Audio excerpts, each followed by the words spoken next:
Hello, everybody. Welcome back to On Defense, the only sports podcast that you are allowed to listen to. I am back again as a Carolina Panthers fan. I'm Scooter Van Gogh, and I'm here with just a Chiefs fan. Just a Chiefs fan. Roman Rubio.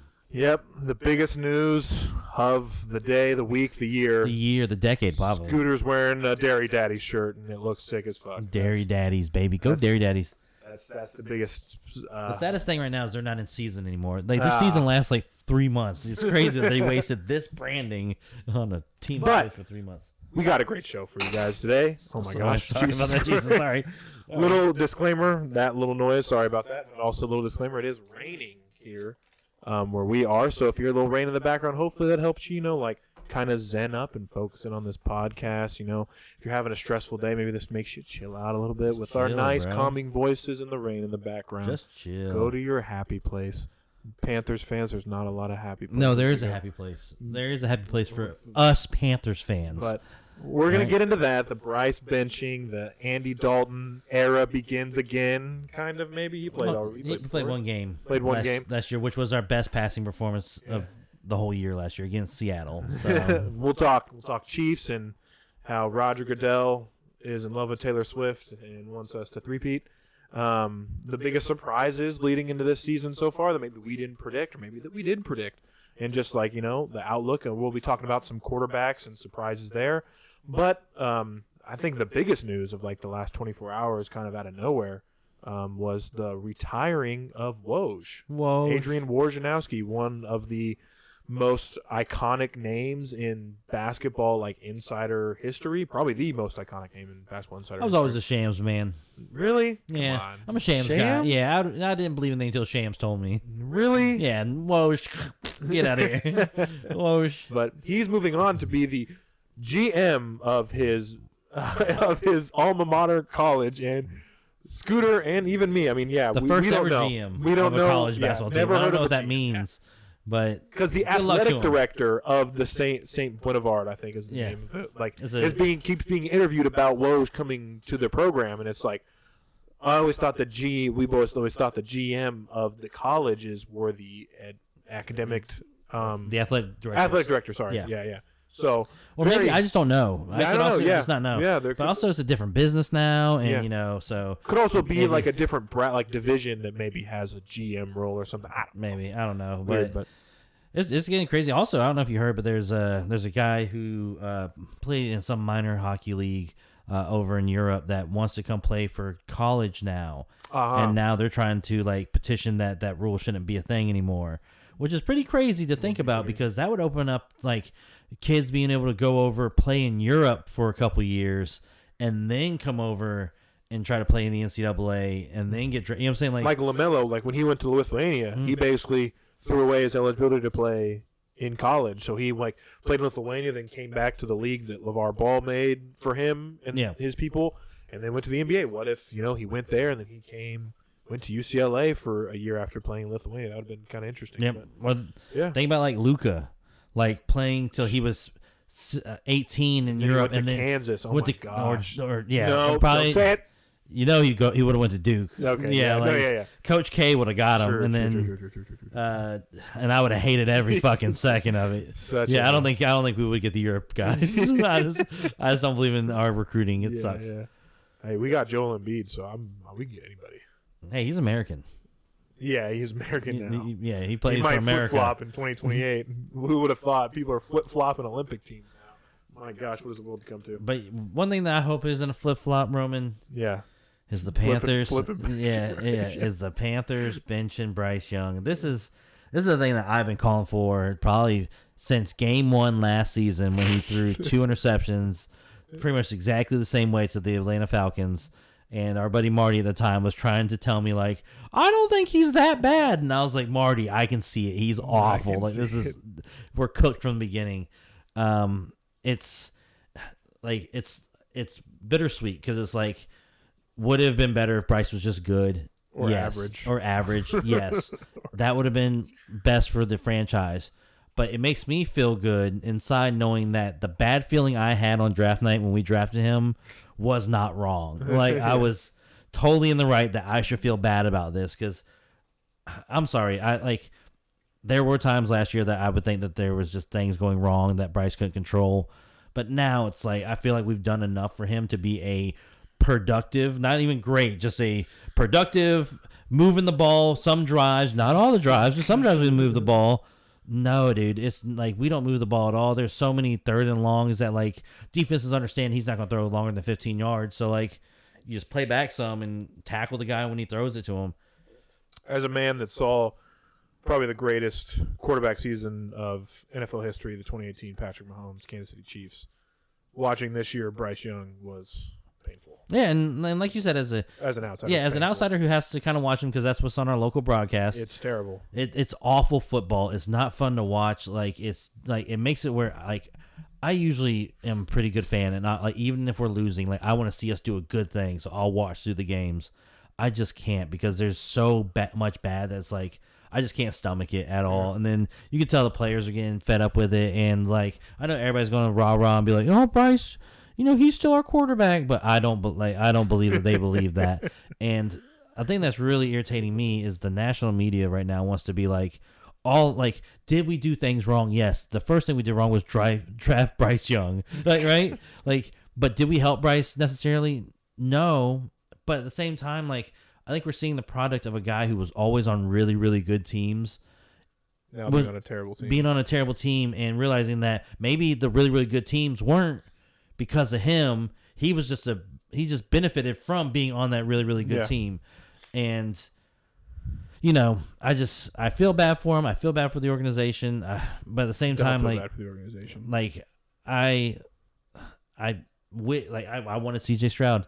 I did, and I don't, and so so this is where we're at now, right? I think I looked up the free agent quarterbacks that are like coming up in the next few years, and there's nobody that's like that will be a game changing quarterback.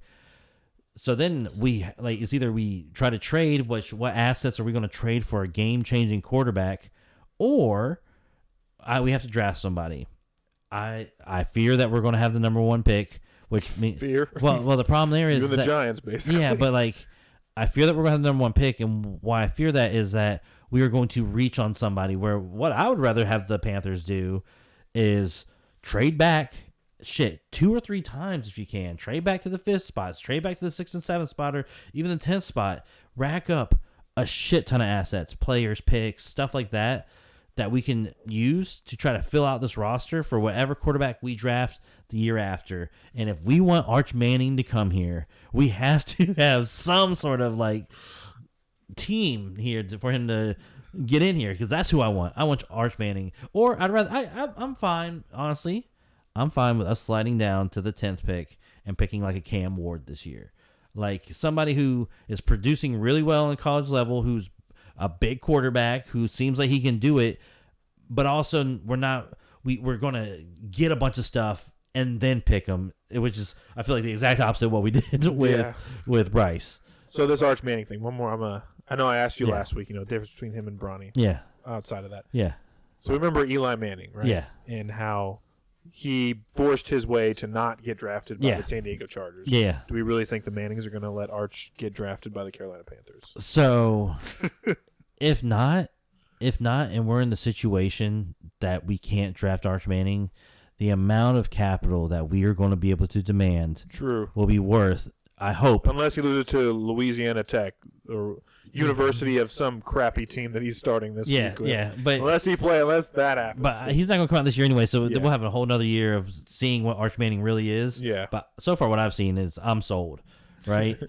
But, like, if he doesn't want to play for us, I don't feel like the NFL works like that anymore, because I think who was supposed to take him, the Chargers. Yeah, I think that really that rubs you the wrong way. You're a team that has fallen, unfortunately, to this spot, and the person that you think will turn around your franchise does not. Now, luckily for them, they were able to get Phillip Rivers, who was, kept them in purgatory, basically the middle of the pack. But it's crazy though. If you think about it, Phillip Rivers, career-wise, I believe has a lot more stats than Eli Manning. Eli just had the postseason success, where I can argue that they probably were about the same kind of quarterback. Even then, think about the weapons that they had with each other. I don't even know necessarily if Eli had the better weapons, maybe the better defense, but like Phillip Rivers had Antonio Gates for like almost his whole career. I mean, Plexico Burress.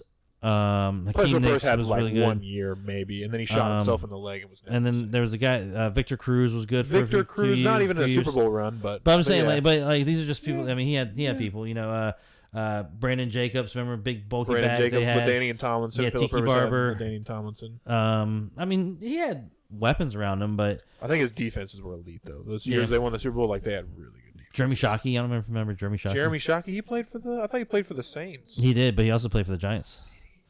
I'm pretty sure Jeremy Shockey played for the. They had a good tight end because I have his jersey at home.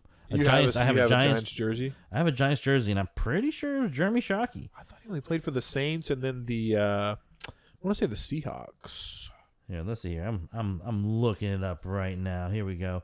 He played for the Giants for 5 years. That's who he was drafted by. Then he went and played for the Saints for 2 years, and then he played for the Carolina Panthers in 2011. The Carolina Panthers. But yeah, he started his career off in New York. Okay.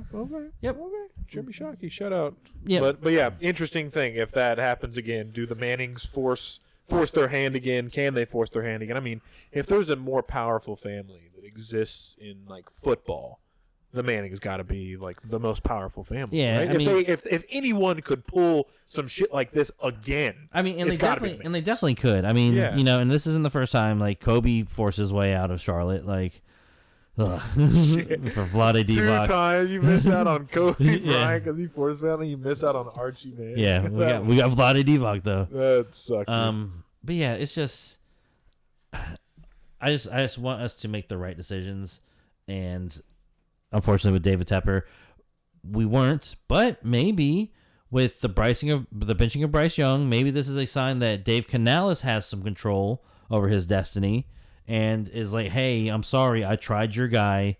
He's ass. If you wanted somebody to come in here and continue to lose, we'll continue to play Bryce. But that's the type of conversation I'm hoping happened. It was Dave Canales coming to him and being like, hey, he's just bad, rather than. I hope it wasn't Dave Tepper like running into the room and be like, that's it, I'm over it. Stop him. You know what I'm saying? Like, because I mean, that could have also been what happened. But I'm just hoping that it's the coach and Dan Morgan, because even though Dan Morgan was a part of our front office when we drafted him, hopefully he is more. Hopefully he's using Scott Fitter as a scapegoat and is like, I actually didn't want Bryce Young. And then we're just pushing it away, and that's what you should do when you make a mistake. Instead of sitting on it and dicking around and hoping that it'll fix itself out. If you see that's a really big mistake and it's the key reason why we're sucking, then let's just do it. Let's just cut it off. Oh, that sucks. Maybe he sits behind Andy Dalton and learns a thing or two and gets a little confidence. And you know what I'm saying? Like, maybe that's what he needs, but like, I'm done with Definitely it. Needs something. People are comparing, maybe MJ's secret sauce or something. I don't know. People are comparing Bryce to Jamarcus Russell. But what sucks is Jamarcus Russell didn't try. And Bryce, he still ran like a 96-yard rushing touchdown, like the longest quarterback. But like, rushing touchdown he sucked, but he didn't try or didn't care. Yeah. And from what I understand, Bryce really tries and he really cares. So if you're trying your hardest and caring the most you can, and you're like your ceiling is Jamarcus Russell, so, like, it might just not work out for you. But I'm back in Carolina. I'm cheering for him again. We're making good decisions. Sorry, Detroit, you lost a good one. Yeah, y'all lost. Y'all had 1 week with me, and you fucking lost. And I said, might be Scooter. And I said, if I need to do all this losing shit, I can do that back in Carolina, where 4 hours trip to go watch a game for $5. Yeah, but I'm just hoping that these are the beginnings of us making the right decisions, and that it'll all work out for us sooner rather than later, because I felt like us waiting to the end of the year to decide to get away from Bryce Young would just make it where, one, any talent that we're going to try to sign in the offseason, I wouldn't want to go to the shit show if I watched y'all literally start the shittiest quarterback ever all year. No. You want me to come catch for that guy? No, thank you. Or, or you want me to come play defense on a team that literally can't move the ball, so I'll be out there all the time. Gasping for air. Yeah. Like, no, thank you. So I just hope we're making the right decisions and we can fix this shit. My 2 cents on the matter as an outsider. One, the Panthers did a terrible job preparing for a number 1 overall quarterback pick. Oh, yeah. Trading CMC the year before and then trading DJ Moore to get that said pick. And we used terrible. And we used the picks that we traded for CMC to also. So like some of the picks that we got from CMC, we traded as well in that trade. Boy, howdy. So like basically we traded CMC and DJ Moore for Bryce Young. Yeah. So that's just already a step in the wrong direction for the franchise. And then drafting Bryce Young, I mean, does he look like an even average quarterback? No. But first year was just a terrible team altogether. Like it seemed all around just like poor. Whether this guy can even be something in the NFL or not is yet to be seen. But like he did not get into a situation, and the situation did not put him in a situation that could even be really like this year. They tried, yeah. But like last year may have been so bad. Also, the preseason, like why the F did they not play at all? Like at all, like the Kansas City Chiefs, who have won 3 Super Bowls in 5 years, played their starters week 1 of preseason. Like what are you doing? Because I think what Dave Canales was trying to do was trying to not show everybody that we're only going to be able to throw the ball 10 yards away. It's just terrible, though. It's the preseason. Also, I think he was trying to if he's there every day and he's seeing how Bryce reacts and stuff like that, Bryce has no confidence. And if Bryce would have gone out there in the preseason and stunk it up against at least he fucking did it when it didn't matter. Yeah, but then like I don't know, like he would have been totally shot.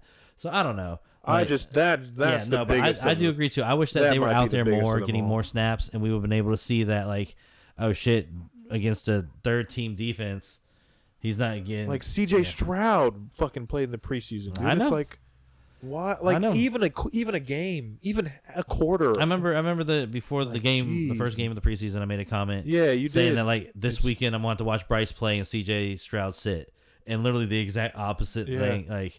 And that's the biggest head scratcher, because it's like if he was gonna suck in the regular season, at least you saw it coming during the preseason. Yeah. But like you waited until week 1 and he threw an interception on his first play. Like bad interception. And I would like to think if he played just a little bit more in the preseason, maybe that doesn't happen. Maybe it's an incomplete. But when he did play in the preseason, the one drive that they did with when we played Buffalo, but Buffalo did not play their starters. I mean. He looked good, but we were also not playing against starters. Like you take the opportunity to play the like quarter, the one possession where you're playing against other teams' starters, and just get a glimpse. Just get a little bit. The excuse for the second preseason game against the Jets was we had a joint practice with the Jets that week, and they said that the starters played the starters about 60 reps, and from what everybody says is those reps, Bryce looked very good. But I mean, practice even is practice, more of a reason but, I feel like to play him against him, because he's gotten so much rep against. Well, they didn't play their starters either. They didn't play. The Jets also did not play their starters. Just all around questionable. Like obviously not the quarterback to bring in this type of situation, and not the best situation for this quarterback to be brought into. I don't know if you saw like the trade proposal that ex-quarterback and ex-chief Chase Daniels proposed. But he proposed a Bryce Young to the Los Angeles Rams, Matthew Stafford to the Dolphins, and then you guys, I think, get a second round, a third round, and maybe a fifth round pick or something from the collective. That first off, that is crazy value for Bryce. I think it's mostly the Dolphins giving back for Matthew Stafford, but it's going to you because you have to get something. Yeah, but I get that, but like. There's no way the Rams are going to let Matthew Stafford walk and then only take Bryce Young. Like, like Matthew Stafford for Bryce Young is maybe also Sean not. McVay believes in him, dude. I don't know why you would, dude. I don't know. I get that they both were number 9, but that's about the only thing that is similar between him and Matthew Stafford. Both the wide receivers, they got Cooper Kupp and Puka Nacua out. Yeah, like it just seems like the Rams aren't looking good. So trade.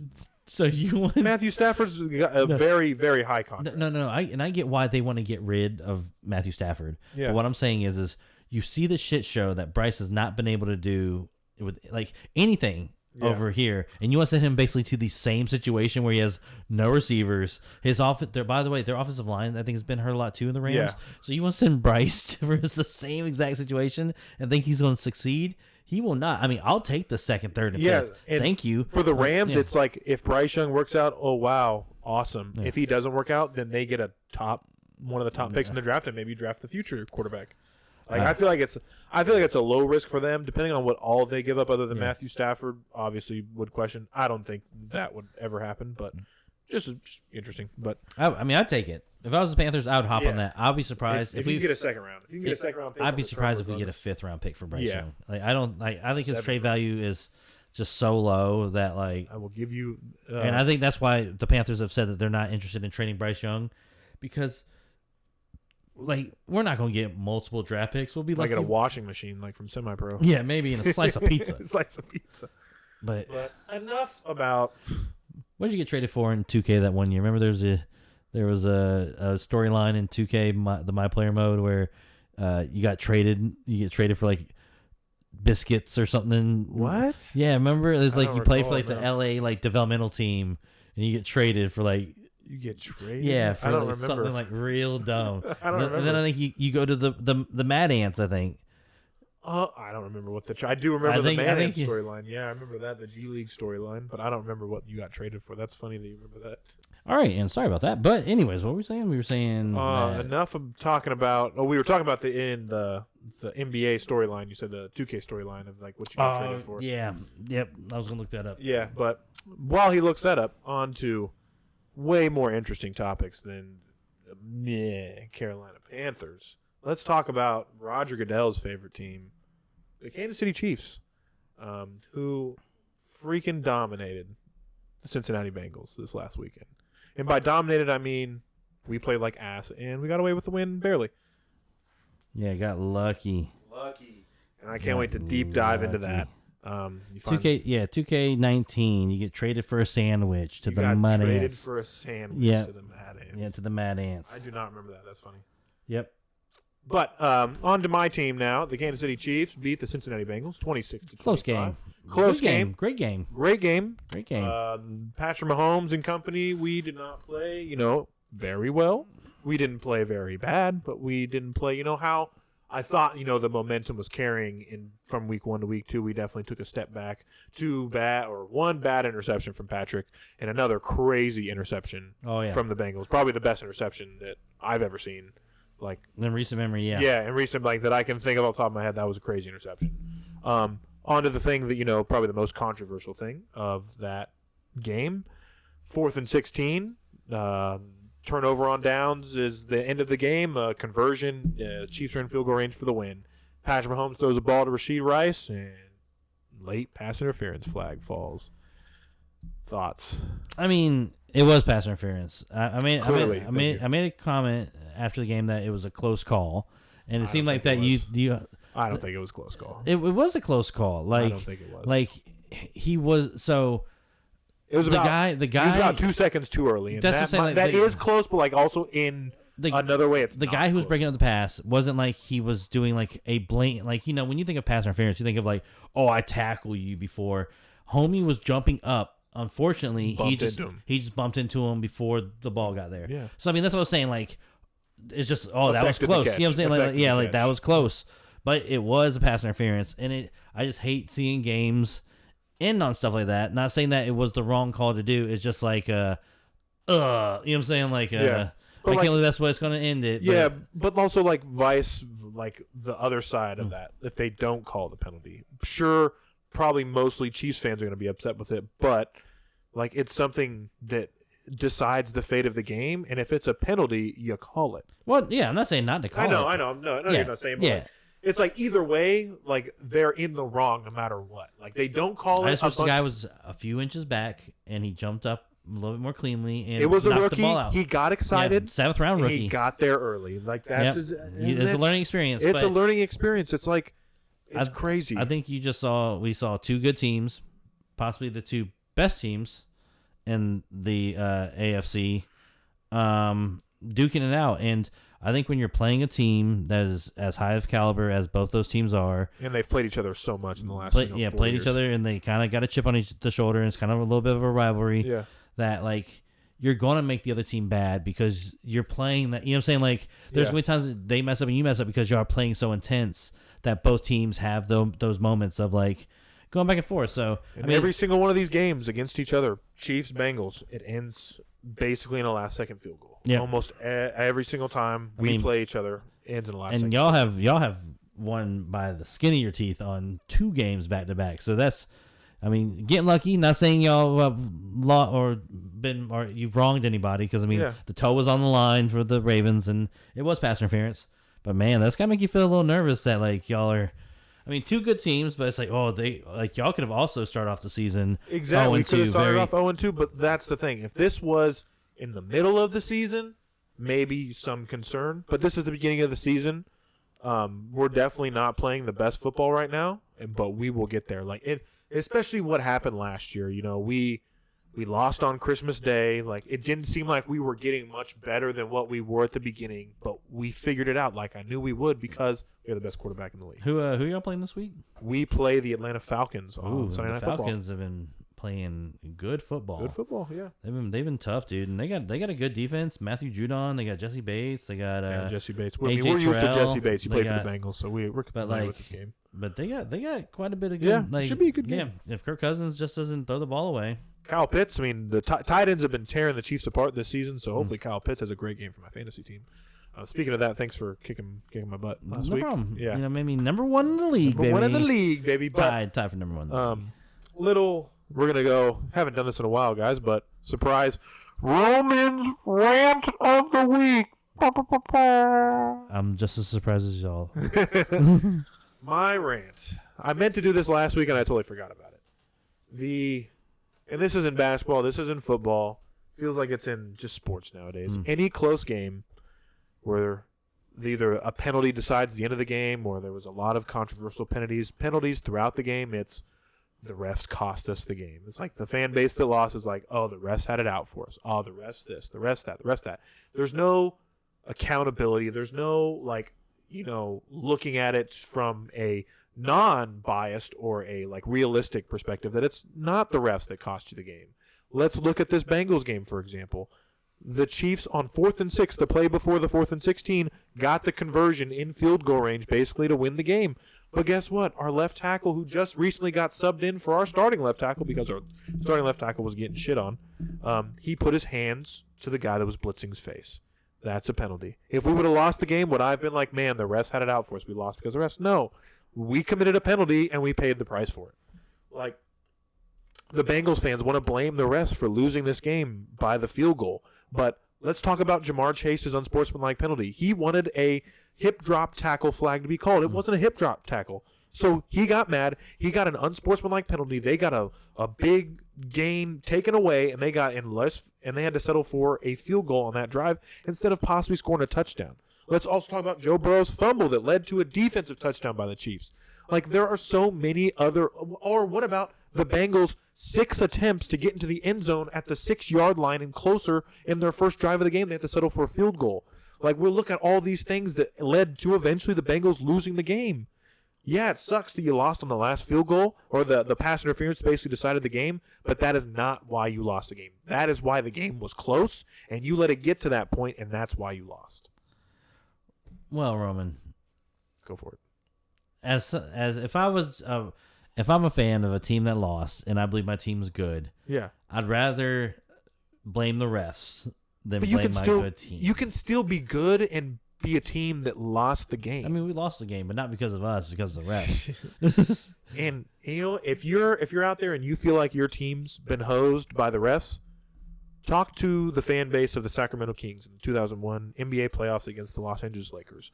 They had a ref in that series who bet on the Lakers and was going to let the Lakers win that series. No matter. He came out and admitted he is serving time for this basically ruining the integrity of the game by not necessarily costing, but he was out to get the Sacramento Kings because he wanted the Lakers to make the NBA Finals because he had money on it. Or let's talk to the 2018 New Orleans Saints, were the most blatant pass interference penalty that you'll probably ever see in your life, where a man literally gets hit as the ball's coming to him and he's flying in the air. The ref is literally in front looking at that play and doesn't call pass interference. And they don't go to the Super Bowl because of it. If you want to talk to play on the ball. He did not make a play on the ball. You better shut up right now. He made zero play on the ball. Zero play on the ball.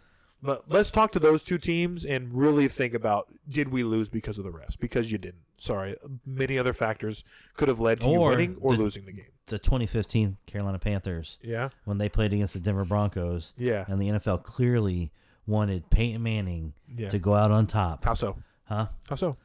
We saw it. Explain it. Like I wasn't there. Tell me like I wasn't there. Oh, there was clearly holding calls that should have been called. every game. So there were. So I will say this, and this was always a problem with Cam Newton, unfortunately during his NFL career, but there were blatant roughing the passer calls that Peyton Manning was getting. Yeah. That we were not. Like Cam was getting fucking abused. Yeah, Lamar's kind of the same now. So and I'm pretty sure those were the things that I was looking at. Like I can't. It's been fucking almost 10 years. Yeah, so I can't tell you that I remember without watching the game. Yeah. But I do remember, like, and I bet you that was one of them, was Cam was probably getting abused like crazy back there because they had that defensive line they could get back there.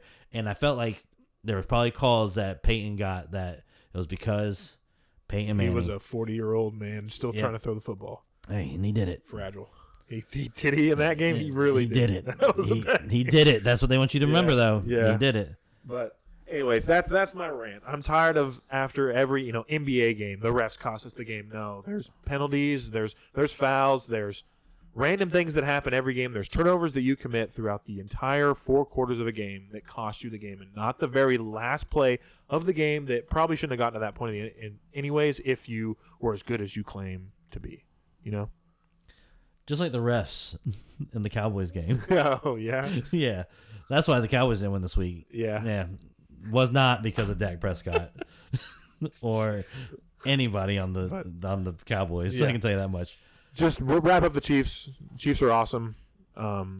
Isaiah Pacheco. Oh, by the way, Isaiah Pacheco got injured in the game. Yep. He's placed on IR. Kareem Hunt is coming back. He's back on a redemption tour with the Chiefs, wearing number 29 now instead of number 27. That's fine. Looks a little weird, but it's fine. Our rookie running back, who I was high on in the preseason, Steele? Steele, yeah, he's going to probably get a lot more reps. He also fumbled in the game against the Bengals. He did. But then y'all gave it to him. But then we kept giving it to him. There was a big moment I remember that y'all gave it to him, and the announcers were like, even though he fumbled, they gave it to him. Yeah, we were running it with him. Like after Pacheco's injury, we were trying to run the clock down before all these penalties happened. But yeah, is he the next Peyton Hillis? Hope he doesn't get on the Madden cover, but yeah, I would like to think so. He's definitely getting on the Madden cover. But yeah, I mean, I'm excited to see our new running back, like LaCour, see what it looks like now with Pacheco injured. I hope Pacheco comes back this year because I love him. He's one of the most 6 exciting. 8 weeks, I think, is what they said. 6 to 8 weeks, I think is what they said. I just hope he comes back at some point because he's just a dynamic. He changes our offense. He's such a good player, but maybe Kareem Hunt can bring back what he brought in 2018, which was awesome. Just put Xavier Worthy back there. Could do that. He might get absolutely murdered if he tries to chip block anybody. Yeah, well, you don't put him. Well, you don't put him in on those plays. Put him in when you want him to run the ball. Moving on from the Chiefs, just NFL. It's been 2 weeks. We got some surprises. Possibly the best team in the NFL right now is the New Orleans Saints. Mm-hmm. They're rocking and rolling right now, dude. Not only do they mow down the worst team in the league, but then they mowed down who people are calling the next Super Bowl champions here. People are? Some people are. Some, yeah, sure. But yeah, I mean, the Saints have been like, of course they mowed us down. Yeah, they big time. Fucked up the Panthers. So I was expecting to see maybe a little bit more of a competitive game when they played the Cowboys. And honestly, in a lot of my parlays, guess what? I had the Cowboys winning. So there I go. That's what I get for trusting Dak and the Cowboys. But I think that they're playing really, really, really good. I think Derek Carr is slinging the ball. They're moving the ball with Alvin Kamara. I mean, they're just doing a lot of good things, and their defense is playing lights out right now. I knew they were giving us a fit as far as being in the backfield a lot, fucking with Bryce, not letting us run the ball and blitzing a bunch. But it seems like they were having just as much success against an actual team, like the Dallas Cowboys. Definitely, I don't remember what our rankings were for like that division, but I don't think me and you had the Saints at 1. I don't think either of us did. I don't know about 2. No, I had the Buccaneers and the Falcons, I think, up at the top. So definitely, I feel like a lot of people's like probably biggest surprise this season is not only like them being super dominant the first two games, but also scoring 40 points in both games. Like it's crazy. Yeah, and it's two different plus teams 60. too. They're like plus 60, and it's one like against like 60. a really bad team, and one against people think is a really good team. Like it was crazy. I mean, I'm excited to watch them. They make me excited to watch them. They've been surprising. I mean, the Ravens going 0-2 is pretty surprising to me. I mean, you lose your first game tough to the Chiefs, but then you really think that they're going to have a bounce back game against the Raiders, and then they were having a bounce back game, but then the Raiders came back, didn't they? They came back. They basically had like a 10-point lead with like 10 minutes to go or something. I don't know, something like that. Minshew magic, lighten it up. God, I'd kill to have. Yeah, we talked about Minshew, dude. And like I was telling you, I think he's the perfect quarterback for like the Panthers organization that clearly needs a starting caliber quarterback, but wants to wait a year or two to draft one. Yeah, I feel like he's the perfect guy. He is. He's like we talked about this pre-podcast meeting. Gardner Minshew's like the new Ryan Fitzpatrick. He's like Fitzmagic, basically. He's like a new Fitzmagic, a guy that will probably bounce around the league from team to team for like the next, like 6 or 7 years and just be like a backup, occasional starter, and just have a good time. Just a guy with a great vibe and can sling that rock. Oh, so this year Gardner Minshew is actually going to be. Well, let me make sure this is not this past year because I think he also just signed a contract this year. He did. So let me see it here. Because I don't want wide receivers, I want QBs. Show me who's Sam Darnold, Zach Wilson. Sam Darnold, hey, reunion time. Yeah, Trey Lance, Marcus Mariota. Trey Lance, all right. Justin Fields, Joe Flacco, Jimmy G. Oh, you got some ballers. Yeah. Yeah. Oh, Tommy DeVito. Tommy DeVito. I think that only works if he plays in New York. I don't think it works well if he doesn't play in New York.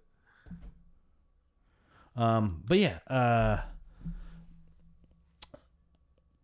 surprises. I think the Cardinals.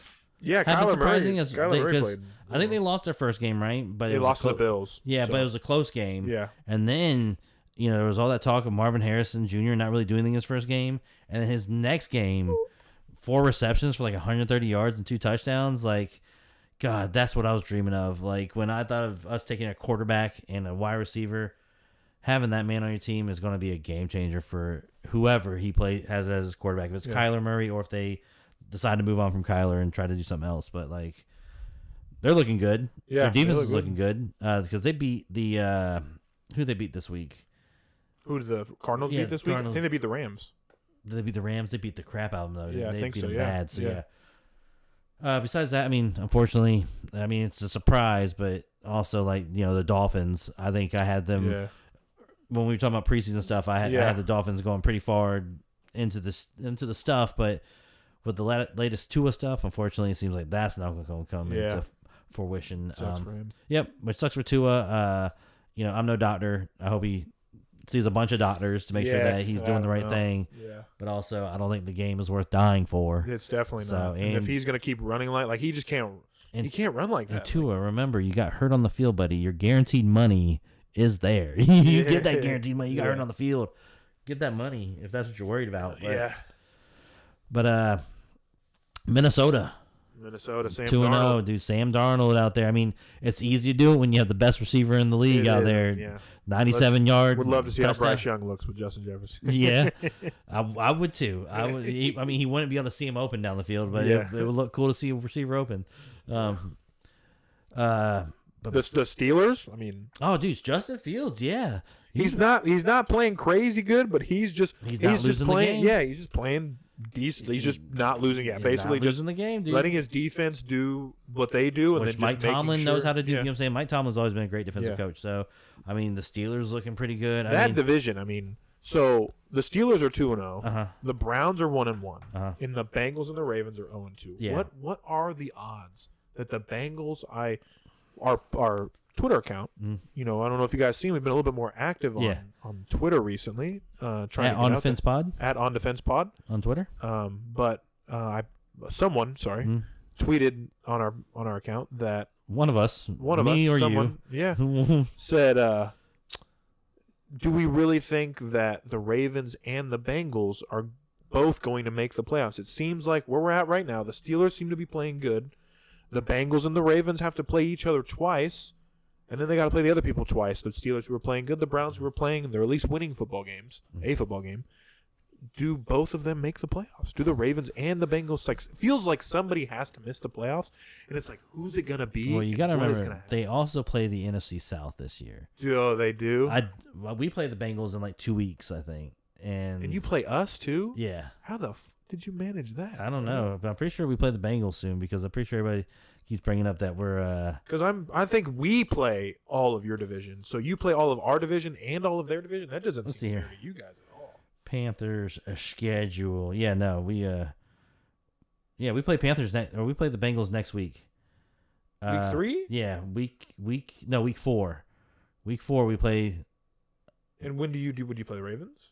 And we do not. No, we only play the Bengals. Okay, I was about to say. So randomly we play the Bengals for some reason. That sucks. But yep. Man, would that be funny if you guys beat them? Because we play you guys way down the line. In November, couple days after my birthday. We play the Cowboys, too. That'll be an easy one. Yeah. Yeah. For a team. I won't specifically say who. Oh, we play the Cardinals, too. Big oof. I mean, anybody you play that's not the Giants is a big oof. But we do play the Giants. Oh, all right. That's poor Germany. Yeah, that's the Germany game. Yeah. Poor Germany. But yeah, Ravens and Bengals, I mean, who makes it?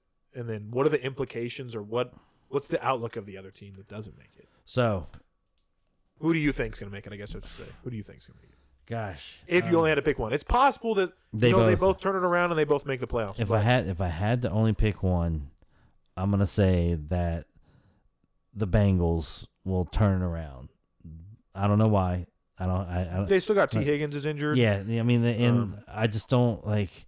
I'm not seeing the running attack that I thought I would see from the Ravens. Yeah. I feel like I just don't feel like they use Derek Henry enough. I agree with you on that. Like they have Derrick Henry. Yeah. They have Lamar Jackson. And now it seems like they have, an up and coming like good tight end in Isaiah Likely and Mark Andrews. Yeah. Why aren't they, running a 2 tight end set with Derrick Henry in the backfield, running the ball a couple times, you get some yards, play action, and you have 2 tight ends that can be part of that play action. Play action, like option read passes. That too, yeah. Like just you can have 4 different outcomes. Either I let Derrick Henry run it, I run it, or I have 2 tight ends who have become reliable receivers to catch a 3-yard out route or whatever the fuck you drop. Because Mark Andrews is a good blocker. Like I know they have like a struggling offensive line, it seems like, but like you threaten that run all the time. You can create so many different opportunities like throughout the game, especially if you start hitting on it. Yeah. Like even if you don't start hitting on it, the threat of Derrick Henry back there, like that man can break 2 tackles.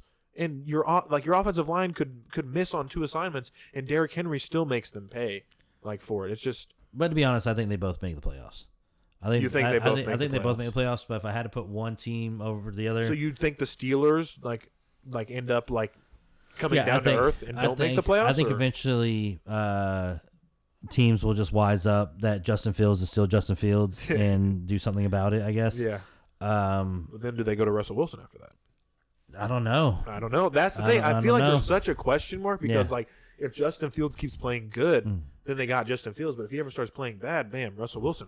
What are you gonna do? We'll have to see what Russ looks like in that offense. But I don't know. Like I said, those 2 teams just seem more likely to turn it around than I feel like the Steelers will continue to be good. Yeah. I mean, now they beat the Falcons, who did beat the Eagles, but we all know Kirk Cousins is inconsistent at times, so we'll see. We'll see what happens with those 2 teams. We'll see. Like quarterbacks, any other quarterbacks kind of open your eyes? I know Derek Carr is one of them for me. One guy before we go to quarterbacks. the Cowboys kicker. I've told you about this. This guy is a future baller. Not Dan Bailey though, because you said his name was Bailey. I think it's Bailey something. Hold on. But like if it's Dan Bailey, he was their kicker for a long time. Hold on. I'll find his name. It's just crazy they got 2 kickers back to back. Well, I don't remember how long it's been since Dan Bailey was their kicker, but 2 kickers. Dan Bailey. Totally not Bailey. Brandon Aubrey. Oh, wow. Not even Bailey. Totally thought it was Bailey. Brandon Aubrey. This guy has a hell of a leg. That man, he kicked a 52-yarder against the Saints. That thing was at the top of the poles, like at the tippity top. Like he just kicked an extra point as hard as he could. Like that man has a leg. Apparently he can hit like 70-yarders. Remember what's his name that came onto the scene really hot and then fell off real fast? It was he had the glasses. Yeah, Young Ho. No. Young Ho plays for Atlanta. He plays for Atlanta. Yeah, I thought he had glasses. No. This is the he played for the Colts. Yeah, I know what you're talking about. Gosh, what was his name? I don't remember his name. Rodrigo something. Yeah, it started with a B. Rodrigo. Was it Bickerstaff? I don't remember. No. But yeah, Blankenship. Yeah, dude. He had that one year where he was the future of kickers. He had his glasses on. He was out there killing it. And I don't even think he's in the league anymore. Yeah. No, this guy seems different. Like this guy, he's got such a leg on him. Also, kicker news. Sorry to down on the Ravens, Levi, but Justin Tucker, man, what he is the only kicker in the league this year that has missed a 50-yarder, and he's missed 2. Every other kicker's made every 50-yarder that's been attempted this year. Yeah, eventually people it come. Just sucks. It sucks to see. Eventually, but also like, did he miss the 2 in the same game? I don't think so. I think it was 1. I don't actually. I don't know if he kicked a 50-yarder against the Chiefs. I can't remember. I was gonna say because maybe if it was Oh yeah, I think he did actually. I think he did. Yeah. So I mean, it's just crazy. I mean, I didn't. No one saw it coming. Like he was balling. Actually, no, he was actually struggled at the end of last year too. But it just. How long has Justin Tucker been in the league? A while. Yeah, I mean, kickers. He was part of the Super Bowl. I'm pretty sure in 2012. Oh yeah, he was. So I mean, and I think he was young. He was a young kicker back then. Maybe he wasn't. I don't really know. Maybe he wasn't. Well, who else would be their kicker? I don't know. Who the hell would be their kicker then? But yeah, okay. Enough about kickers. Gross. You brought it up. I know. I'm just kidding. But any surprise quarterbacks? I know Kyler Murray's been a surprise. Aaron Rodgers. What do you think about Aaron Rodgers? 2012 is when he was drafted. By 2012 when he was drafted. Yeah, so he was not a part of the Super Bowl team. Well, or he was. It just said 2012 to present. So he played in the Super Bowl. He's a Super Bowl champion. Check his Wikipedia. Let's see here. Yep, Super Bowl champion. Okay, so he's a part of it. Whether he kicked or not is. I'm pretty sure he kicked his. He kicked his. But rookie year. Yeah, it's like quarterback wise, Derek Carr probably front runner for MVP. Baker Mayfield, I think, up there. Sam Darnold. Sam Darnold's up there. Sam Darnold's throwing 70-something% this year, having an amazing year. Kyler Murray coming back. I mean, he was gone all of last year, right? I think so. So it's nice to see him back. But Aaron Rodgers, he seemed like he didn't have that good of a first week. He kind of turned it around in the second half of this last week. But I think we're going to start seeing Aaron Rodgers, the game manager, aspect of him. I don't think we're going to see many more 400 yard. Yeah. I think it's going to be. He hasn't thrown 200 yards or 250 yards since Tom Brady's been in the league. That's what I'm saying.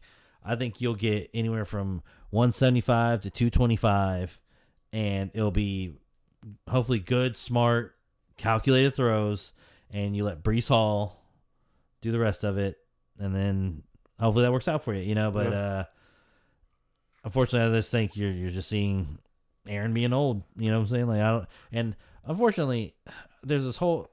Don't get me wrong. I would have loved for Carolina to have Aaron Rodgers at any point of his career, but I think there's times that people want to put Aaron up there with Tom and Patrick, and he's not.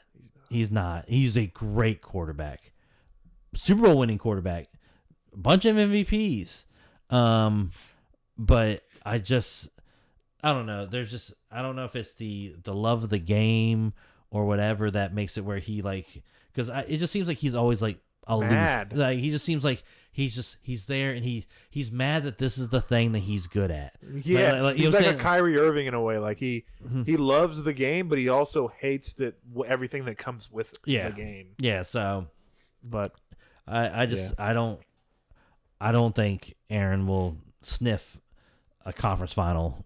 Yeah, like championship. Unfortunately, you know what I'm saying? Like I just don't think the team he's on will do it, and I don't think he can go to a team and be like, "Oh, we got Aaron Rodgers now." Yeah, like, not anymore. Now, I mean, Carolina, we would be like, "Oh, we got Aaron Rodgers now," but yeah, it's not. Well, that's about it. That's probably and maybe New York, the Giants might be excited, but yeah, yeah, interesting. Oh yeah. But yeah, I don't think there's much else going on in sports. Not much else going on in sports. sports. If there is, it doesn't matter. It doesn't because matter. we didn't want to talk about it. But I will say, the extra episode a week, I will be officially dropping episode 1 and 2 this coming Tuesday. Mark it on your calendars. Tuesday, episode 1 and 2. Tuesday the 24th, September 24th. Tuesday the 24th, and we'll be on Twitter as well to talk about that. We will be talking on about our it on Twitter.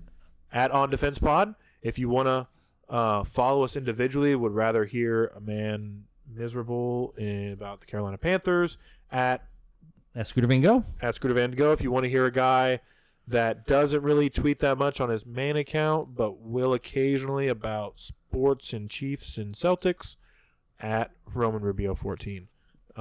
But like I said, this next Tuesday, the 24th, episodes 1 and 2 of basketball only episodes will drop every Tuesday at around noon. On basketball Tuesday. Only. You better be ready to hear about dribbling, passing, blocking, boxing out, sidelines, hash marks, scores tables, backboards, basically rims. Basketball 101. Yeah, if you are someone that knows nothing about basketball, I will teach you. If any of those words got you hyped, listen words. to this podcast. And then now I have some bad news, Roman. Yeah.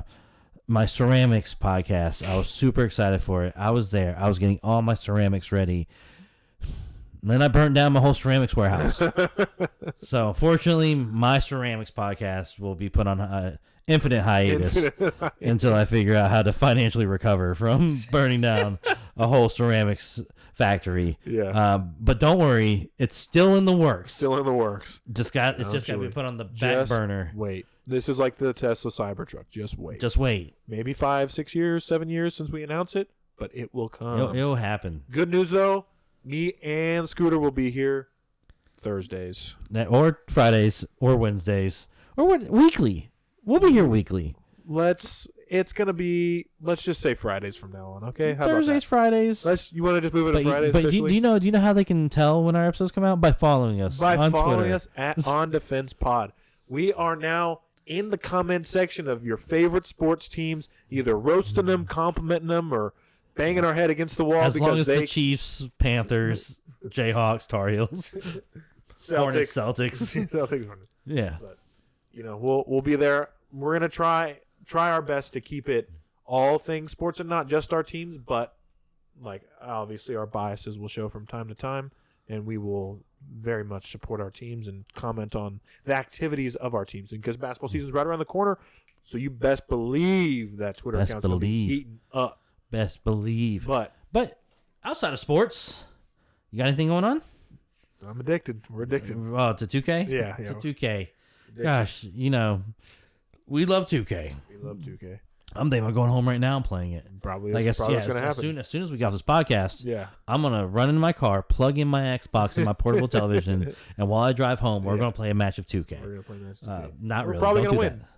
I mean, our win rate's pretty well. I mean, 65-ish%. Is it? I haven't checked mine. Something like that, I think, was the last. But it's great. It's a brand new game. Yeah. Shooting's all fucked. I love it. I figured it out. Not figured it out, but I've accepted it, what it is, and I like it. Yeah, okay I'm not saying it's bad. It's just it's there's just times that's frustrating. It's different. Passing lane steals in general need to be nerfed. I'm about over it. It's about to drive me up a freaking wall. So, not sports related or sports games related, but video games related. Have you heard about the controversy about the PS5 Pro? What about the one that's $700? Yeah. So people are pissed about that, and now people are crunching the numbers, reading the specs, and basically what you're paying for graphically wise is the equivalent of a 2080, which is a 2-generation old graphics card. Yeah, which is a $140 graphics card. Yeah. So you're paying $700 for something that's equivalent to about $140 graphics card. People are pissed, and Sony thinks we're all a bunch of dummies. Yep, it's good. So if you are thinking about buying a PS5 Pro, please save that $700, spend an extra $300 on a gaming computer, and if you just have a regular PS5, keep that and play all your Sony exclusives, and then play all the really cool games you'll play on super high-end graphics on your gaming computer. But also, instead of buying a PS Pro, if you have an Xbox Series X, S, or an original PlayStation 5, just use that $700 to make 2 builds in 2K and come play with us. Yeah, make $700 is 2 builds and you are set. The $500 I spent on my build was well worth it. Let me say, I love spending so much money. To be clear, I did not spend $500. It's not that expensive. 700 builds could probably get you like 10 builds probably. So, I sports bet. It's legal in North Carolina. FanDuel's now in North Carolina, all right? Yeah. I don't know if you've seen the ads. Yeah, but I don't like to I feel guilty spending a bunch of money on sports gambling because I do know that most of these things I'm doing aren't. So I like to try to limit myself to about $10 to $20 a weekend to bet on sports, right? So the other day, me and my girlfriend were walking around and we were doing some shopping, and I wasn't trying to spend too much money just at the current moment. And she was kind of like, what's going on? Why aren't you trying to? And I looked at her and I said, babe, I lost $500,000. Oh, no, not $500,000. I said, babe, I lost $500 a day alone on sports gambling. I said, but don't worry, I can win it back. I've done the same thing. And her face was just and I was like, I'm just kidding, babe. I'm just kidding. But she was like, I could tell she was like, oh my God. And I was like, I'm glad to know that's how you'd react, though. Not too mad. You didn't seem too mad about it. You just looked in awe, that I spent that much. But but no, yeah, I like to act like I'm a sports junkie. But I'm not. I did the same thing day 3 of when 2K came out. Harley came up and she was like, so are you playing your first build? And I was like, yeah. And she was like, what? She was like, I was like, actually, this is my 4th build. And she was like, what? She's like, Roman, how much money? I was like, only $600, but trust me, Holly, this is the one. I told everybody this is the one that's going to take me to the next level. I swear. And she's just having a panic. And I feel so bad for Harley for understanding what that means. She understands that 4 builds equals a couple $100. Yeah. Oh my God. My girlfriend came over to me and she was like, I was playing and she was like, that's your guy? I was like, yeah. And she was like, so what does he do? I was like, what do you mean what's he do, babe? I was like, I'm a Swiss Army knife. I do a little bit of everything, She's like, but what's the one thing you're really good at? And I was like, I guess shooting middies. I guess. She just seemed so disappointed, that I couldn't make my guy I spent $100-something on fly around. Oh man, it's so funny. But then we were dancing the other day. Oh, we were doing the team emote, and I was like, babe, come over here. I know, you were saying that, and then Braden was like, Sydney, look, and I was like, should I go wake Harley up and show her? You should have. Babe, get in here. Look, we dance. We dance, Harley. Look at this. That's how we warm up. I'd wake her up, make her seem the house was on fire, and be like, babe, come on. And she'd get up in bed and look, we're emoting. It's called a T-mote. We've been doing this for an hour and a half. This is why I spent $500 on, babe. Damn, Skippy, baby. I'm actually going to build another build because I want him to be a little bit shorter so we look more in sync. We do the thing where one person's in front and then you keep going off to the side, they get shorter and shorter. That'd be funny. Oh, well, I guess I'll spend another $100 on it just for the bit. But yeah.